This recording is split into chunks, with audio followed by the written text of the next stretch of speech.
Informe especial.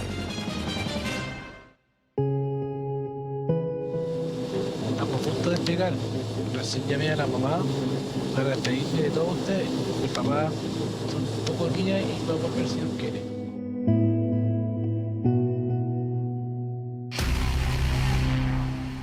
Contarle una lamentable noticia: que tenemos un C-130 desaparecido en este momento.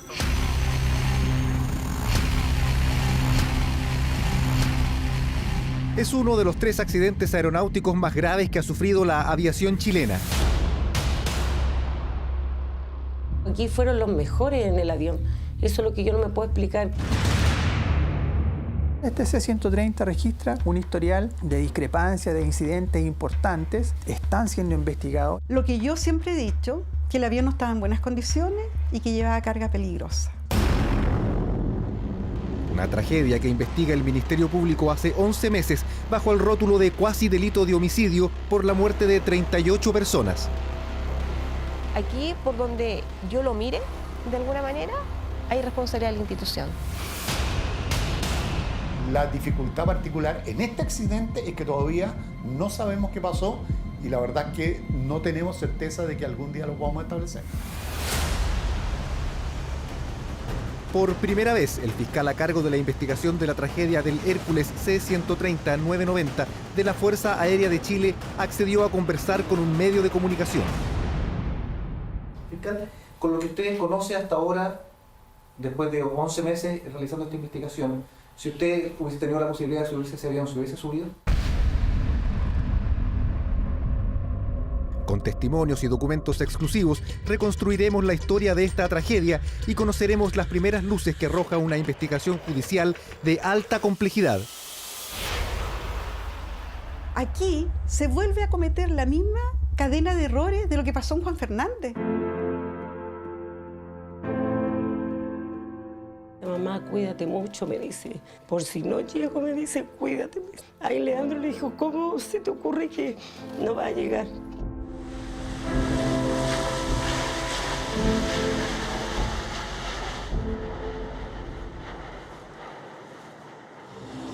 Estamos a punto de despegar.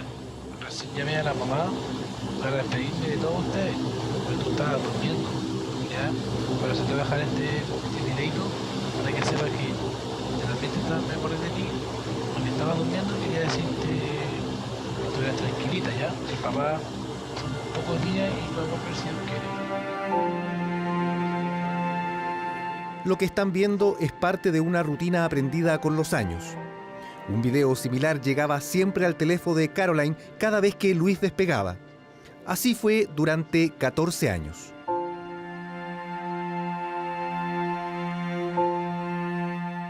Él estaba presente igual. Para él era súper importante llegar siempre a la casa, a la hora que fuera, él tenía que llegar porque era importante saludar a sus niños, darle sus besos a los niños, las buenas noches. Y es lo que mis hijos estaban acostumbrados siempre. O sea, el mismo compromiso también lo tenía con su trabajo. Exactamente. 3 niños eran los destinatarios de cada uno de estos videos.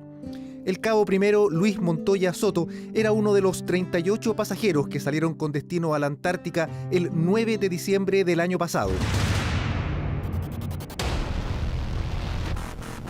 Su rastro, el del avión completo, se perdió en medio del mar de Drake 1 hora y 18 minutos después de su despegue. Desde entonces se abrió un océano de dudas que hasta hoy no encuentran respuestas.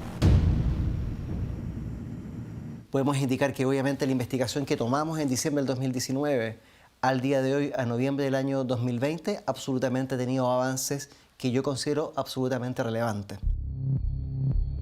Este es el Hércules siniestrado en una de sus misiones a la base Frey en la Antártica chilena.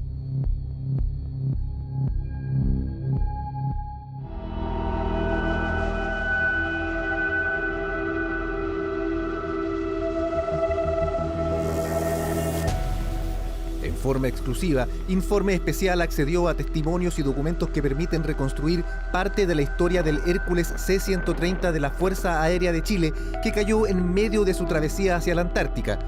Las dimensiones de esta tragedia son solo comparables con lo que ocurrió en septiembre de 2011 con el accidente del Caza 212 en el archipiélago de Juan Fernández.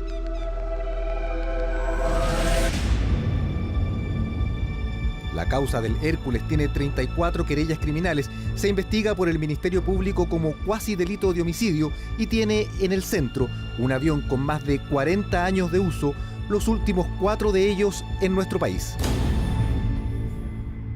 A casi un año de ocurrida la tragedia del Hércules C-130, el fiscal regional de Magallanes, que es quien está a cargo de esta investigación, accedió a entregar una entrevista y lo hace a Informe Especial. Esta es la primera vez que el persecutor hace comentarios respecto de los hallazgos que ha podido encontrar durante 11 meses de trabajo. Efectivamente, el Ministerio Público, desde que asumió la investigación respecto a estos hechos que revisten caracteres de delito, ha hecho todas y cada una de las diligencias necesarias e indispensables para aclarar los hechos. Lo que pasa es que llegué con un problema del avión, así que no pudimos despegar. La voz que escuchan es la de uno de los tripulantes de la aeronave.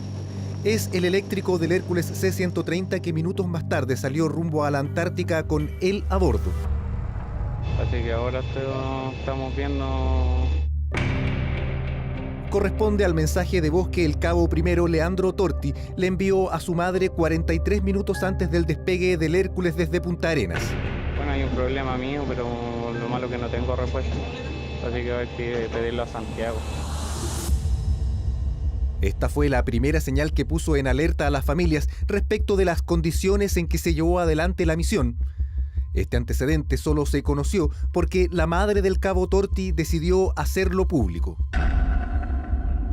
Yo vine a hablar del audio cuando el que estaba a cargo de Cerrillo, que no me acuerdo el nombre de él, dijo que el avión iba en muy buenas condiciones, que el avión llevaba harto combustible, que llevaba harta comida y que como que no nos preocupáramos. Y ahí yo me levanto y le digo, no, pues usted dice que el avión iba en muy buenas condiciones y mi hijo dice que llegó con una falla.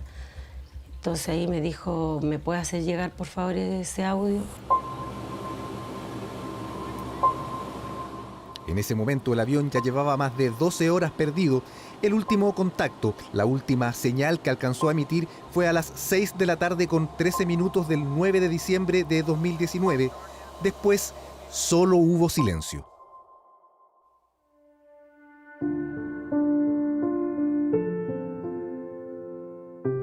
Leandro Torti era el único hijo de Sandra. Había entrado a la FACH cuando tenía 18 años. Ahí se formó como especialista electroelectrónico aéreo. La falla que detectó en el C-130 antes del despegue tenía justamente que ver con esa área. Su madre recuerda que al teléfono su hijo le dijo algo más. El avión llegó con una falla, el problema es mío, pero yo no tengo el repuesto, lo van a mandar a buscar a Santiago el martes. Yo me pregunto, ¿por qué los mandaron el día lunes si iba a llegar el repuesto el martes? ¿Y cuál era tanto el apuro si ellos supuestamente iban a hacer una mantención? Una cosa así. Pero ellos no fueron a una guerra, no fueron nada, pues ellos iban a una pega, un trabajo que iban a hacer ellos. El relato de esa secuencia consta en la investigación que lleva adelante el fiscal regional de Magallanes, Eugenio Campos Lucero. En ella se señala que la alerta la entrega el especialista electroelectrónico Leandro Torti, quien está a cargo de esa área. Un desperfecto en un dispositivo que regula el flujo de aire que enfría el aceite del motor. Según consta en el documento, 2 veces le dijeron que no había repuesto disponible. Lo que se convirtió en uno de los antecedentes que ya reúne esta investigación es también la última vez que Sandra Lillo habló con su hijo. El día antes fue, sin saberlo, su despedida.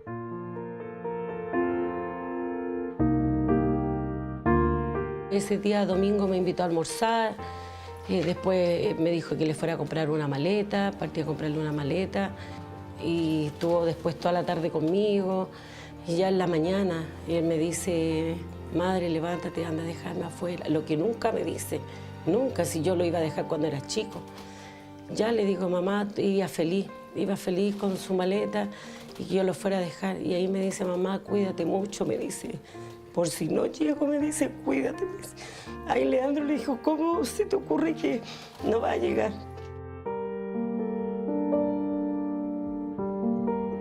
De ese momento, este es el único registro, la cámara de seguridad del edificio donde vive su madre.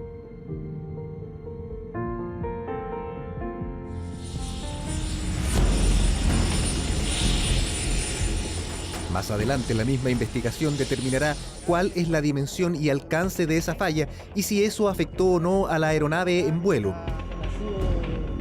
Ese problema con el dispositivo que regula el flujo del aire que enfría el aceite del motor y un desperfecto en la indicación de la cantidad de combustible de 2 de los 4 motores del C-130 son las anomalías que se reportaron antes del despegue hacia la Antártica.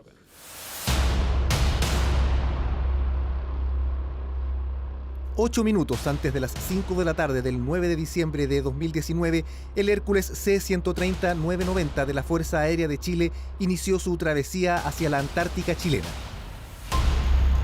38 personas estaban a bordo. Esa fue su última misión. A cargo estaba el comandante de escuadrilla Ítalo Medina Quiñones.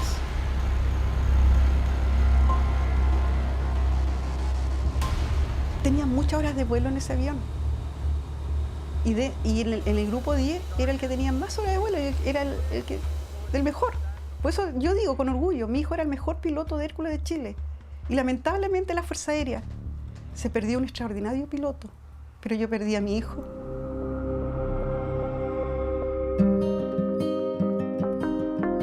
Ítalo era el mayor de 4 hermanos de una familia vinculada desde antes a la FACH. Su madre y su padre también fueron parte de ella. Por eso la pérdida a ellos los golpea 2 veces. Ya no está su hijo y después de la tragedia, la relación con la institución dice está dañada. Le hicieron consultas y contestó de mala forma. Y yo dentro de mi estado levanto la mano, como yo lo conocía, el de la Fuerza Aérea, le digo, general, por favor, yo estoy aquí porque quiero llevar algo de mi hijo. Así no sea un dedo, pero quiero que no me mienta. No me entregue un cajón con piedra.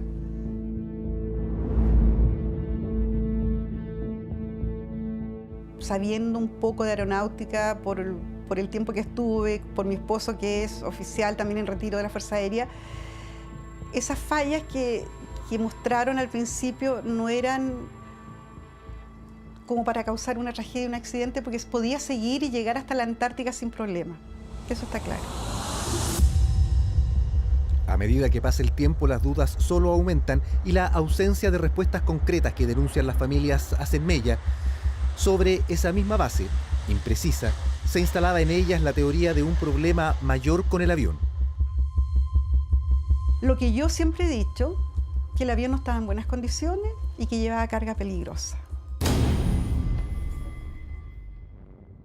La forma de controlar ingreso de carga en la Fuerza Aérea es completamente artesanal, básico.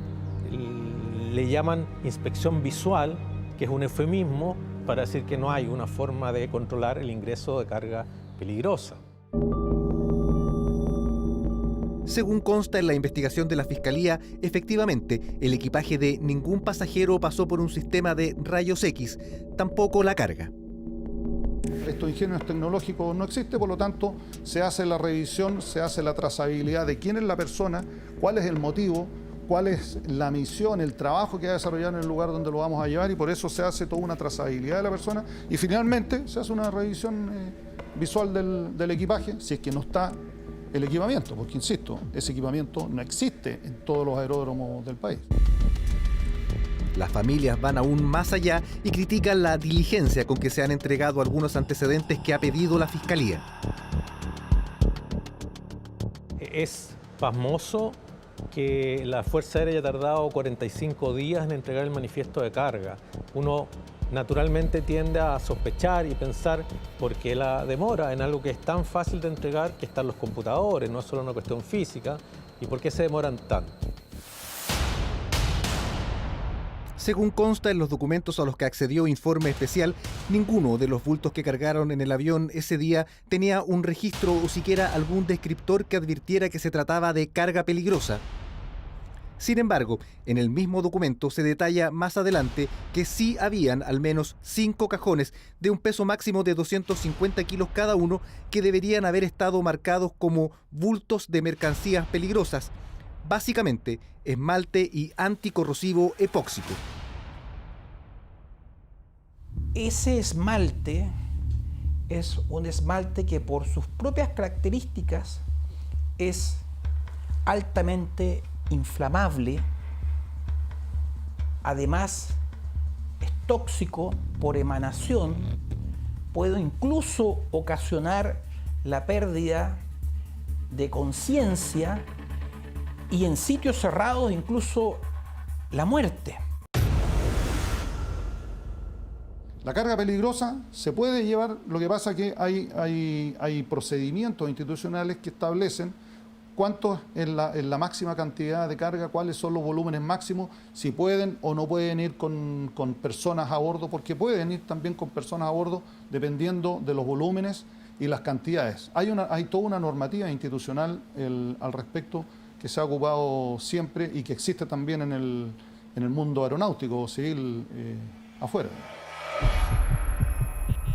Igual que en la tragedia de Juan Fernández, la institución delega toda la responsabilidad de las decisiones de la misión en una sola persona. Nadie le puede rebatir al comandante de la aeronave si la misión no se hace. Él es el que determina si las condiciones operacionales de la aeronave, de la ruta, del destino, están en condiciones de efectuarse. Y no hay nadie que esté por encima de él para obligarlo a hacer esa misión. O sea, no hay general ni otro superior que pueda decirle tiene que volar igual. No, no existe. Así está en la normativa institucional.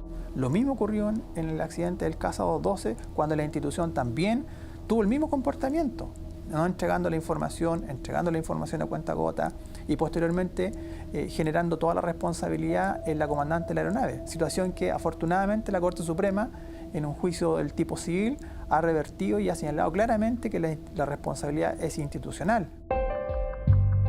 A cargo del Hércules siniestrado iba Ítalo Medina Quiñones, comandante de escuadrilla, alumno y piloto destacado desde que entró a la FACH en 1996. Mi hijo no era un hijo que se mandaba solo como piloto, yo soy dueño de mi señor y hago lo que quiero. No, él muy ajustada a las órdenes de lo que decía. 24 años de carrera en lo que desde niño fue su sueño. Mi hijo Ítalo es mi hijo mayor. Él desde muy chiquitito demostró interés por los aviones. Yo recuerdo como a los 3 años, con un helicóptero que le regalamos, se para frente a mí y me dice, yo soy piloto de combate. O sea, yo soy piloto de combate. Este registro da cuenta de que su experiencia lo puso al mando de la tripulación que participó en la última versión de un ejercicio militar organizado por la Fuerza Aérea de Estados Unidos, donde Chile fue el único invitado a nivel latinoamericano. Parte muy importante de este ejercicio es la capacidad de realizar misiones mixtas o polivalentes. Y nosotros hemos entrenado de manera de poder ingresar a un territorio hostil llamado de cierta forma, que no necesariamente es territorio de guerra. Bueno, eso a mi hijo le valió un reconocimiento a nivel del comandante en jefe de la Fuerza Aérea, que lo nombró después de esa misión como comandante del grupo operaciones del grupo 10. Después de eso llegó la misión hacia la Antártica. Mi hijo, fíjese que tomó de vacaciones una semana antes de ese viaje. Él no estuvo. Él llegó y lo enviaron de inmediato. Por eso yo quiero saber, ¿quién fue el encargado de revisar ese avión?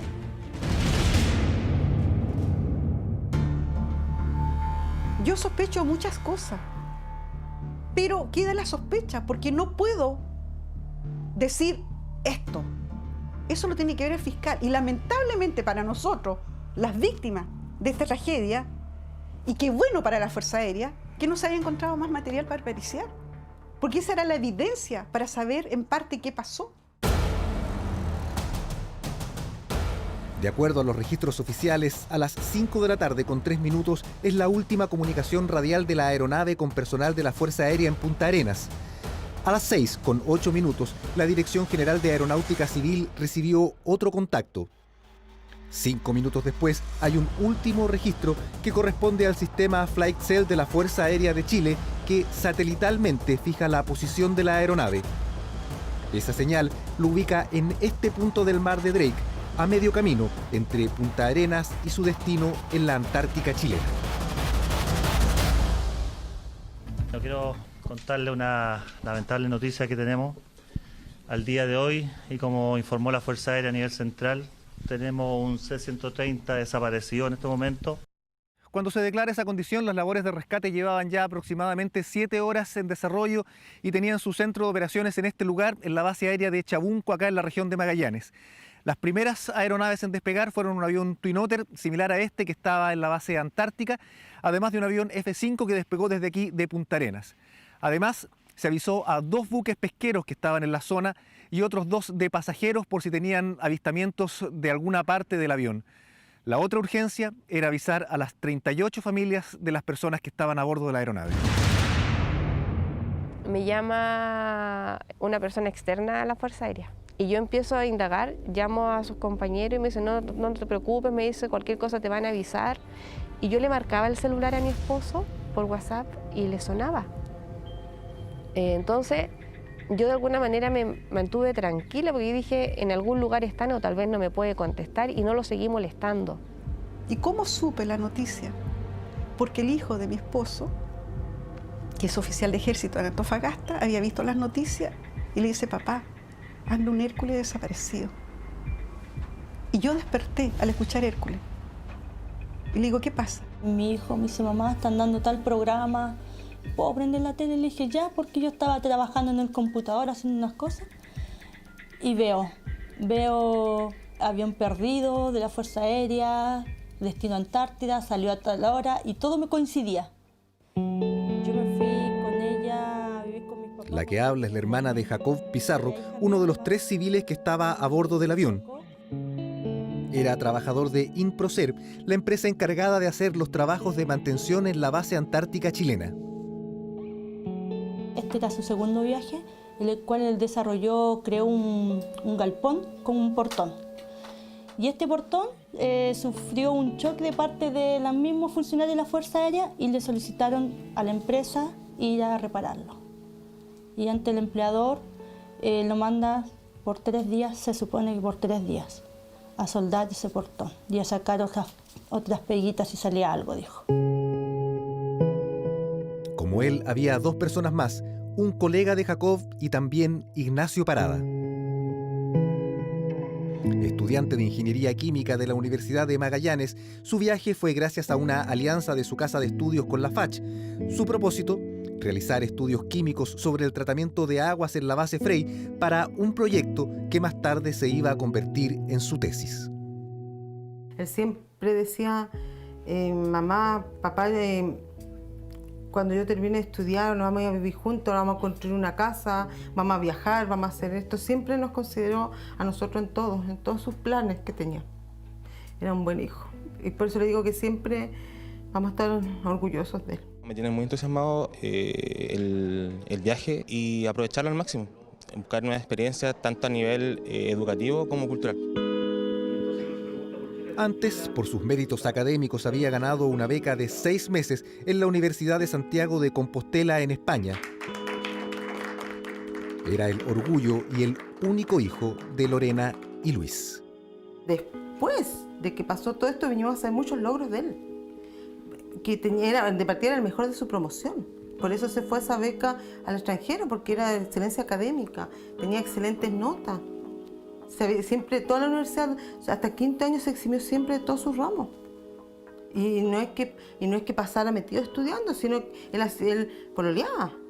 Él hacía deporte, jugaba, estaba en una liga deportiva, hacía de todo, en Ignacio hacía de todo, salía a carretear, era un chico totalmente normal. Las mismas dudas, la misma incertidumbre se repiten casi idénticas en cada una de las familias. También el mismo reclamo. Lo que sí nos molestó profundamente y nos dio una pena en ese momento en que nosotros con mi esposo lloramos mucho ese día, y que siento que la institución no estuvo a la altura de lo que sucedió. Y fue que enviaron el comunicado de que terminaba la búsqueda por WhatsApp. Se acabó la búsqueda y listo, ¿no? O un llamado telefónico y oye, se acabó la búsqueda y listo, ¿no? Tiene que, si acá hay gente en la cual los puede juntar a los que somos de acá y decirnos a la cara, mire, pasó esto, otro, si uno igual tiene que, uno entiende esa parte igual. Que ellos no iban a descansar hasta encontrar a las 38 personas, ¿no es cierto?, que iban en la aeronave, y en el tiempo te das cuenta que tampoco se cumple. Se han pedido diligencias a través de la Fiscalía, ¿no es cierto?, a través de cartas que hemos enviado al ministro donde comprometa su recurso y tampoco ha sido efectivo. Lo que nosotros necesitamos es una tecnología de fuera del país que nos den para buscar la parte del avión que está abajo. Entonces ellos dijeron que sí, que nos iban a ayudar, pero nunca lo hicieron. Como quedó todo ahí, como que el avión va a quedar ahí y ahí quedó. Después de todo el incesante movimiento de las primeras semanas de búsqueda de restos humanos y de fragmentos de la aeronave, se coordinó una reunión con las 38 familias. Acá queda en evidencia el descontento de los deudos por la forma en que hasta esa fecha, el 28 de enero, todo había funcionado. Entenderá que la desesperación de nosotros ya no da más y de alguna manera ustedes han hecho que del dolor se nos transforme a la rabia. Hemos sido demasiado pacientes como familia, esperando 47 días que nos den resultado de algo que pasó. De verdad que no lo puedo comprender. Este es apenas un fragmento del audio al que tuvo acceso Informe Especial, el que mejor resume el tono y los reclamos de las familias. No podemos seguir esperando, necesitamos hoy en día las garantías del Estado, de la Fuerza Aérea, de hacer las gestiones correspondientes con los medios tecnológicos para meterse en ese mar. Hoy en día ya no vamos a encontrar nada en la superficie y seguimos hablando de los hallazgos que podemos encontrar en superficie. Si no somos tontos, si en ese mar ya no flota nada. Y no es posible que ese avión se haya hecho polvo. No era una bicicleta, no era nada, es un avión de tonelaje. Podríamos decir, y derechamente, es la operación de búsqueda y salvamento más grande que ha habido en la historia de la Fuerza Aérea. Es la más grande de búsqueda y salvamento de un accidente aéreo que ha habido en Chile. Evidentemente que nosotros somos los que estamos más atentos a tratar de obtener el máximo de información que se pueda respecto de qué fue lo que ocurrió, por si hubieran elementos que eventualmente uno en algún momento tuviera que mejorar, corregir o modificar. Y a mí lo que me indigna es que siempre la Fuerza Aérea trata de hacer ver que esto es casi un hecho fortuito. O sea, es como un accidente, un mero accidente. Para mí y para todas las familias y para el país entero, esto no es un accidente, esto es una tragedia donde perdieron la vida 38 personas. Se destruyeron 38 familias. El relato de las familias permite acercarse a algunos de los contenidos de las más de 5.000 páginas que tiene hasta ahora la carpeta investigativa. Uno de ellos, tal vez el más evidente, tiene que ver con este avión y su mantención.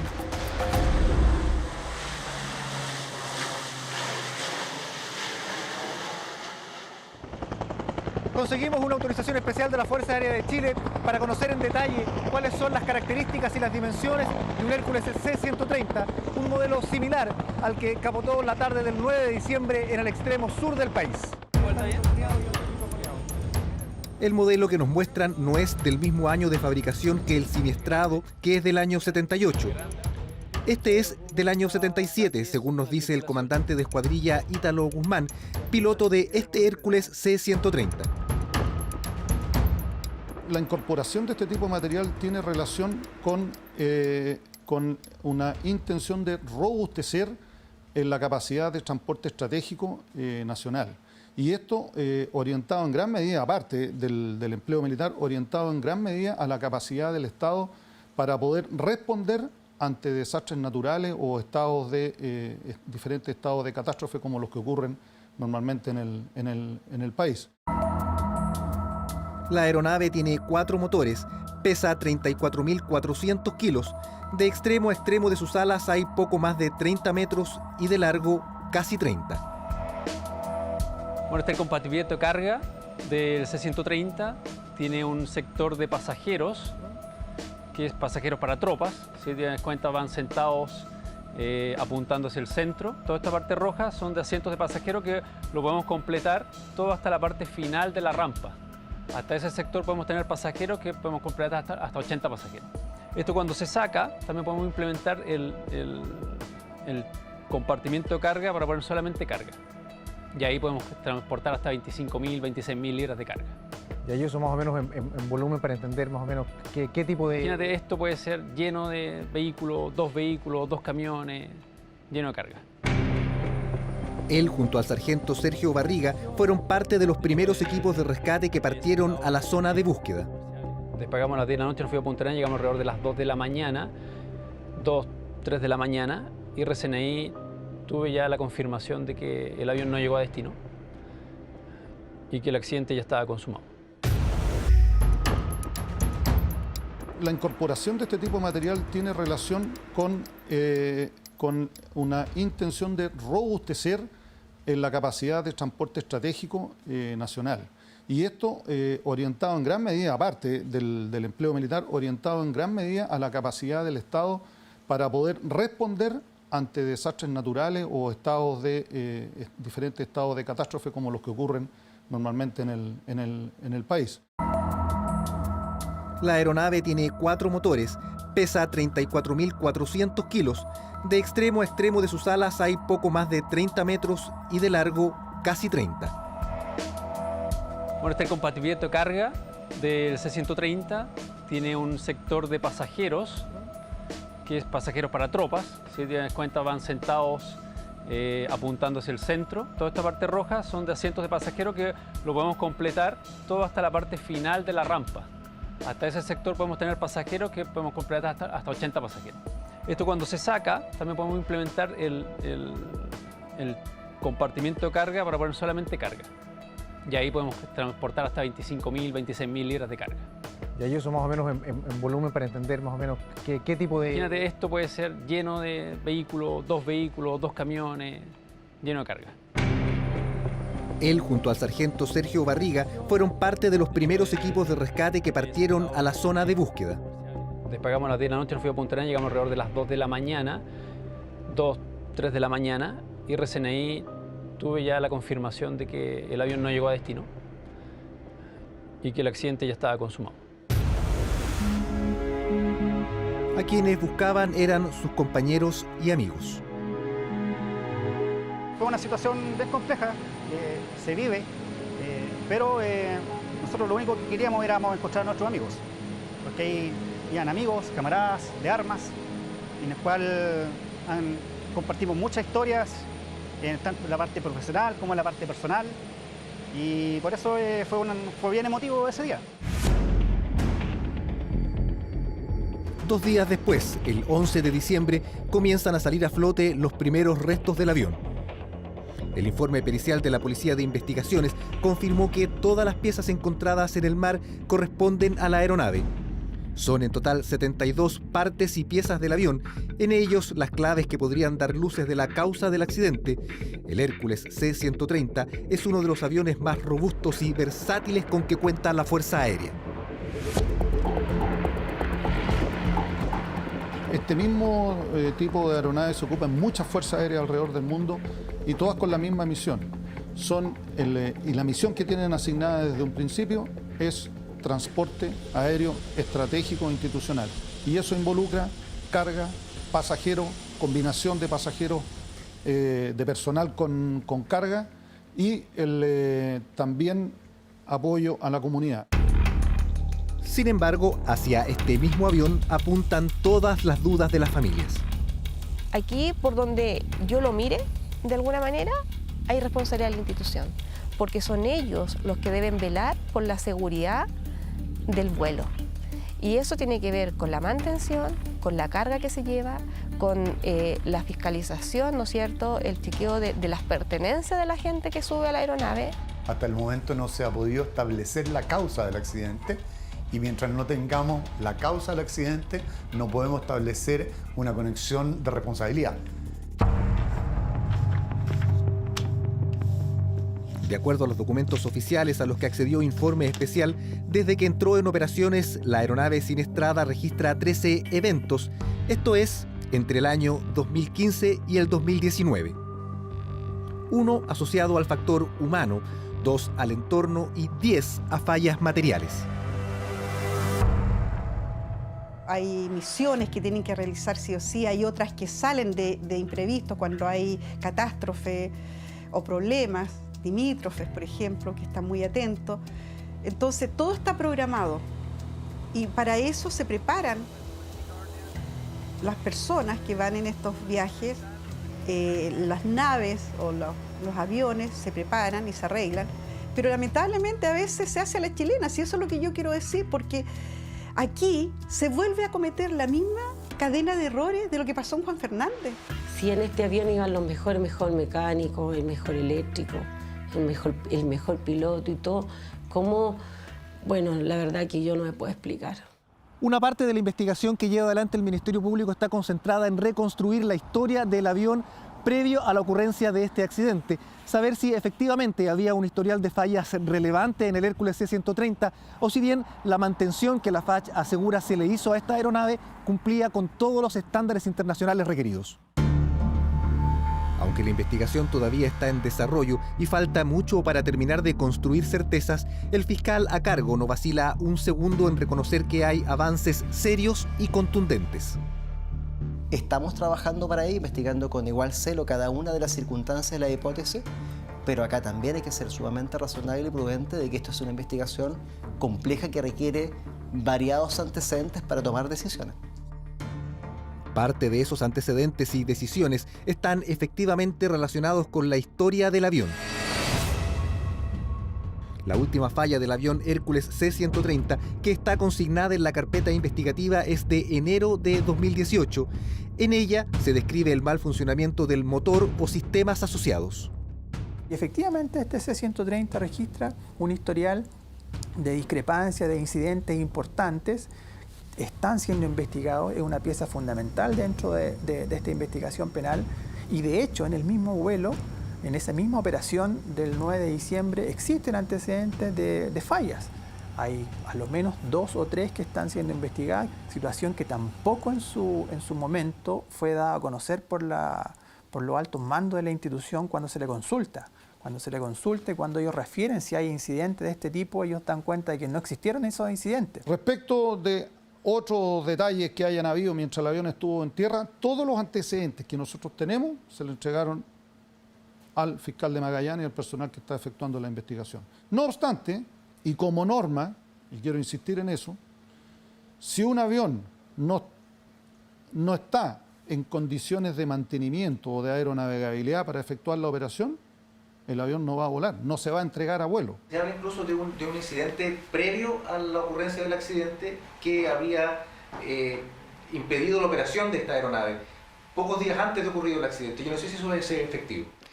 Es un material de investigación, pero no hay duda alguna que eso forma parte de todos y cada uno de los legajos de carpeta investigativa que tenemos al día de hoy.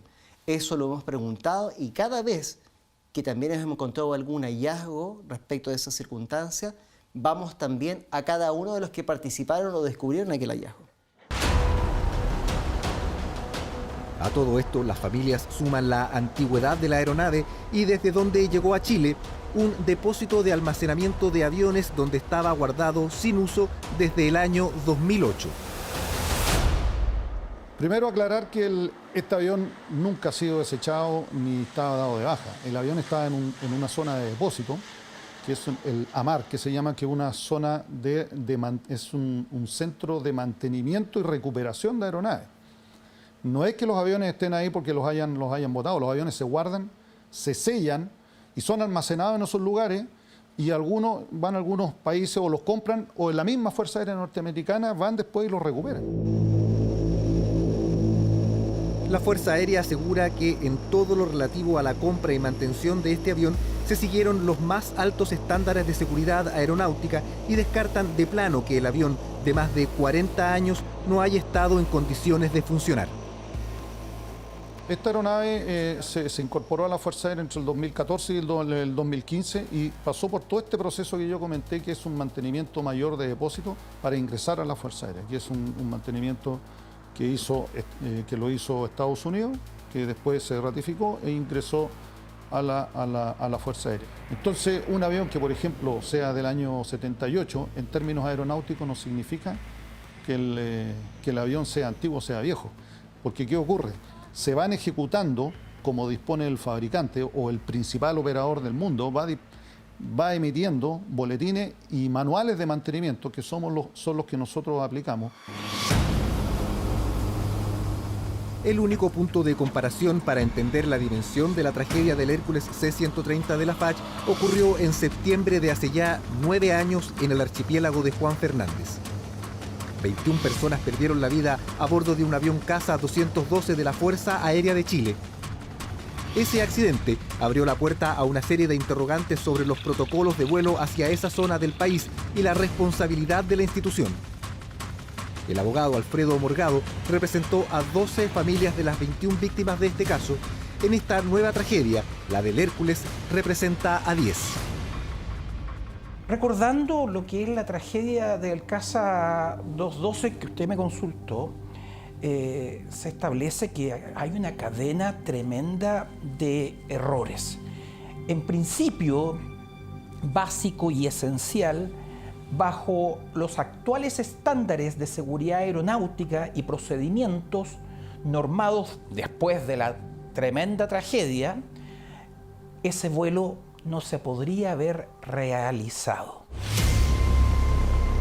En su mirada, la tragedia del Casa 212 desnudó una serie de falencias que tenían los protocolos de vuelo hacia esa zona del país.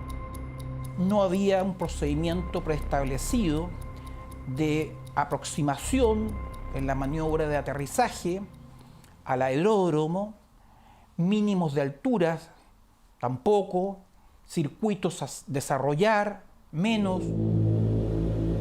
Recién, después de la caída del Casa 212, se normaron, estandarizaron, diseñaron y escribieron nuevos protocolos de vuelo hacia el archipiélago. Hoy los estándares de seguridad en los vuelos Juan Fernández han mejorado sustancialmente, pero después de una tragedia con 21 personas fallecidas. En su perspectiva hay elementos comunes en ambos casos, en la caída del Casa 212 y la del Hércules C-130. La aeronave Hércules, cuando tenemos que esa misma aeronave desde la óptica internacional se reciben durante el transcurso de prácticamente un año más de 5 alertas técnicas, de las cuales 3 eran tremendamente relevantes. Todos esos antecedentes a nosotros nos van diciendo, pero ¿cómo está operando esta aeronave? ¿Cuál es la seguridad que se le está dando a nuestros funcionarios de la FACH?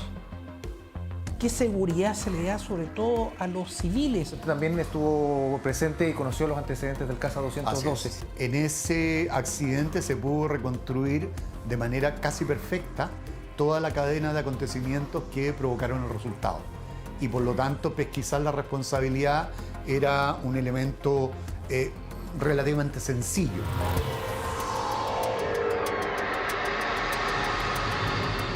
La dificultad particular en este accidente es que todavía no sabemos qué pasó y la verdad es que no tenemos certeza de que algún día lo vamos a establecer.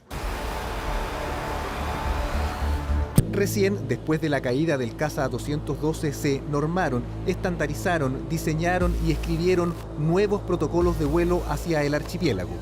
Hoy los estándares de seguridad en los vuelos Juan Fernández han mejorado sustancialmente, pero después de una tragedia con 21 personas fallecidas. En su perspectiva hay elementos comunes en ambos casos, en la caída del Casa 212 y la del Hércules C-130. La aeronave Hércules, cuando tenemos que esa misma aeronave desde la óptica internacional se reciben durante el transcurso de prácticamente un año más de 5 alertas técnicas, de las cuales 3 eran tremendamente relevantes. Todos esos antecedentes a nosotros nos van diciendo, Pero ¿cómo está operando esta aeronave? ¿Cuál es la seguridad que se le está dando a nuestros funcionarios de la FACH? ¿Qué seguridad se le da sobre todo a los civiles? Usted también estuvo presente y conoció los antecedentes del CASA 212. En ese accidente se pudo reconstruir de manera casi perfecta toda la cadena de acontecimientos que provocaron el resultado. Y por lo tanto, pesquisar la responsabilidad era un elemento relativamente sencillo.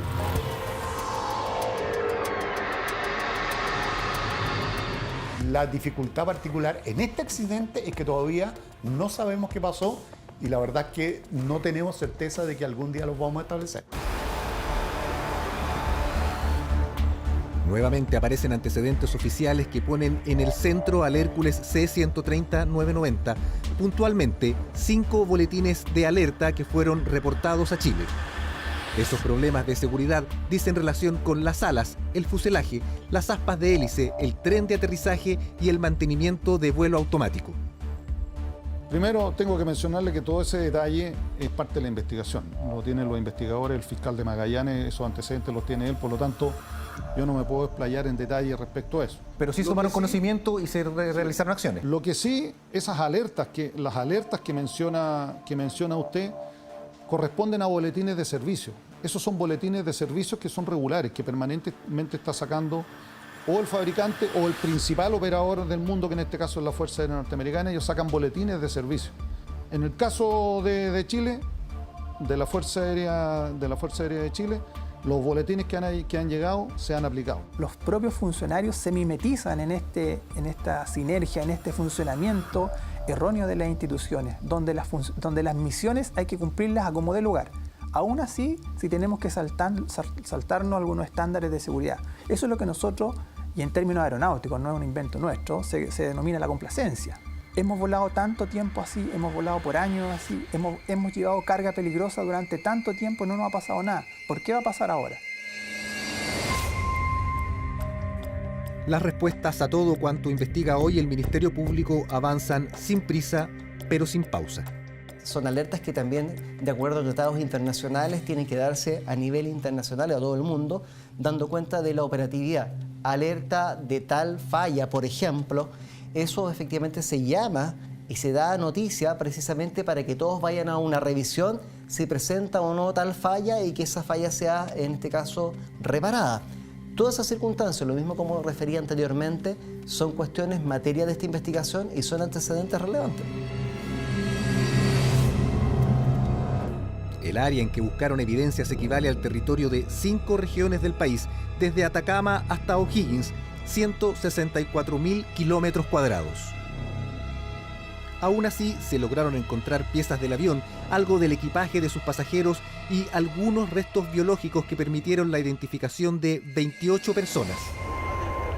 Todavía hay 10 familias que esperan con fe que algo aparezca.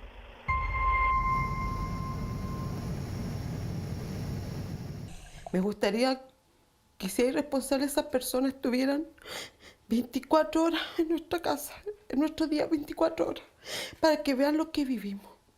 Porque de la puerta de la calle para acá se terminó el mundo, se terminó todo. De la calle todos celebrando Halloween, esperando Navidad, todo, pero a nosotros se nos detuvo el tiempo. Las familias insisten en que los compromisos de esos días quedaron vacíos, como si ellos ya no fueran parte de esa familia. Somos quien de alguna manera, como casi que le hacemos la vida imposible a ellos, porque pedimos diligencia, pedimos respuesta, exigimos cosas que debiesen estar dadas por ellos. Somos la piedra en el zapato ahora para la Fuerza Aérea, debiendo ser todo al revés.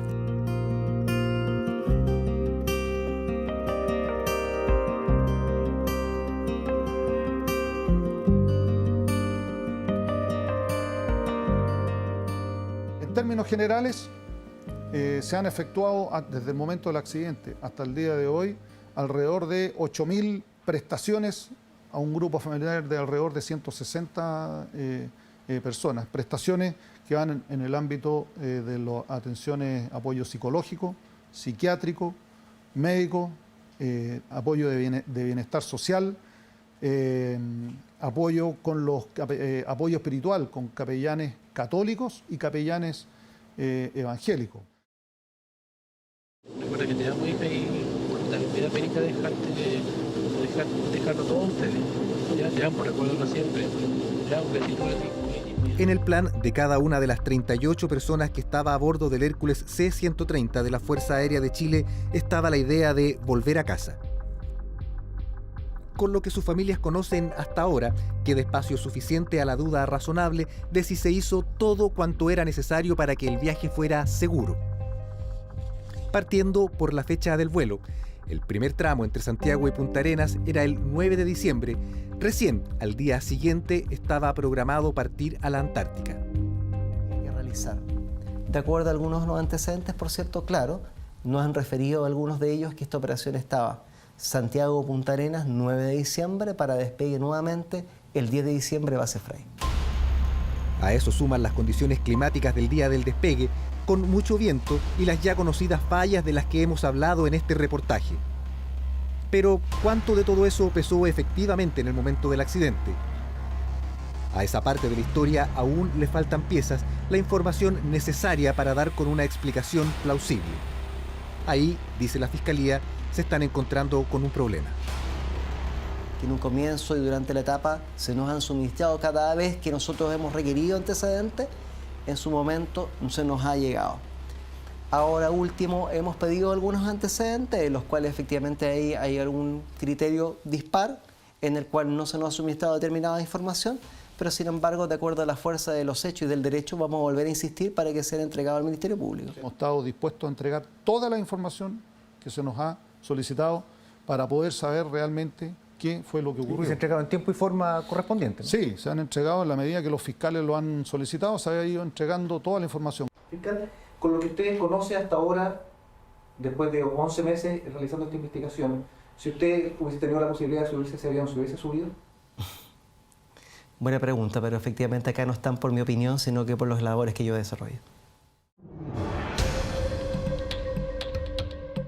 Y los hallazgos de la investigación hablan de antecedentes serios que necesitan una explicación técnica de todo cuanto ocurrió antes de que despegara desde Punta Arenas y durante su vuelo rumbo a la Antártica chilena, en el último viaje del avión Hércules C-130-990 de la FACH, que tenía 38 personas a bordo. Solo esas respuestas devolverán algo de tranquilidad y consuelo a las familias. A puertas del primer aniversario de la tragedia, todavía hay que esperar.